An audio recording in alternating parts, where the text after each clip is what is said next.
আমরা যখন social media বা অনলাইন প্ল্যাটফর্মগুলোতে যাই, তখন কিন্তু আমাদের স্যানিটি বজায় রাখাটাই কিন্তু অনেক সময় টাফ হয় যে আসলে এই সত্য মিথ্যার মধ্যে কোনটা সত্য এবং কোনটা মিথ্যা, এটাই কিন্তু আমরা আসলে বের করতে পারি না। আর এই জন্যই কিন্তু লেখালেখির ব্যাপার যে when you write your cognitive যে critical cognitive engine কিন্তু it works really perfect for your reasoning, তারপর হচ্ছে synthesization, তারপর হচ্ছে comprehension।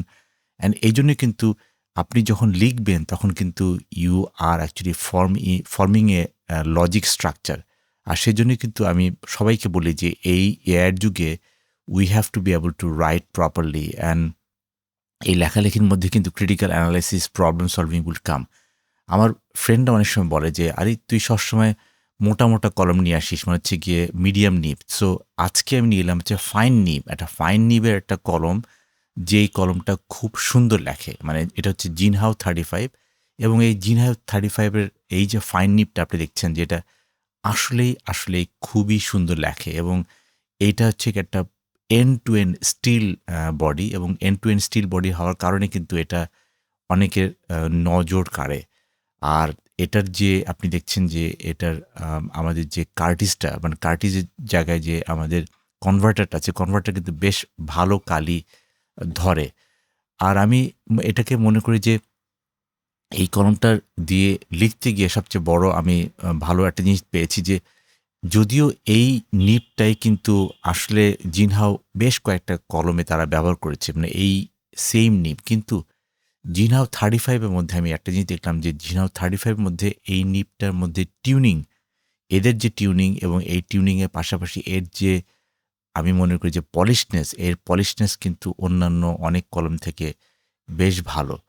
আর আপনি যদি জিনহাও 35, মানে আমি কেন বলছি জিনহাও 35 আই রিয়েলি লাইক, বিকজ এটা ফাইন নিব, এটা মিডিয়াম নিব না, এবং এটার লেখাটা কিন্তু আসলেই চমৎকার। আর as a pen end to end যদি আপনি কাউকে গিফট হিসেবে দিতে চান, এটা এতই সুন্দর, মানে আপনি দেখতে পাচ্ছেন যে এটা কত সুন্দর, এবং এটা যেহেতু এন্ড টু এন্ড একদম স্টিল নিব, স্টিল বডি, ফলে যেটা হয় যে এটা একজনকে গিফট দিতেও ভাল লাগে, এবং এটার যে আউটপুটটাও কিন্তু খুব সুন্দর।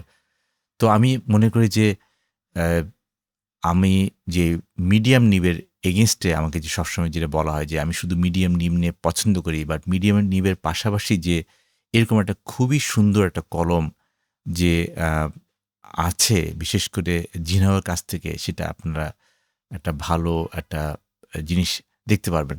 আর এর পাশাপাশি আমি মনে করি যে এটার যে লেখার স্টাইল বা এটা যে লেখে, খুবই সুন্দর লেখে, এবং আপনারা আসলে এই জিনহাও 35 যেহেতু দাম অনেক কম, আমার মনে হয় এটার দাম এখন ৩০০ থেকে ৪০০ টাকার মধ্যে। You could try, and this would give you another feeling যেখানে আসলে ফাইন নিব কিভাবে কাজ করে।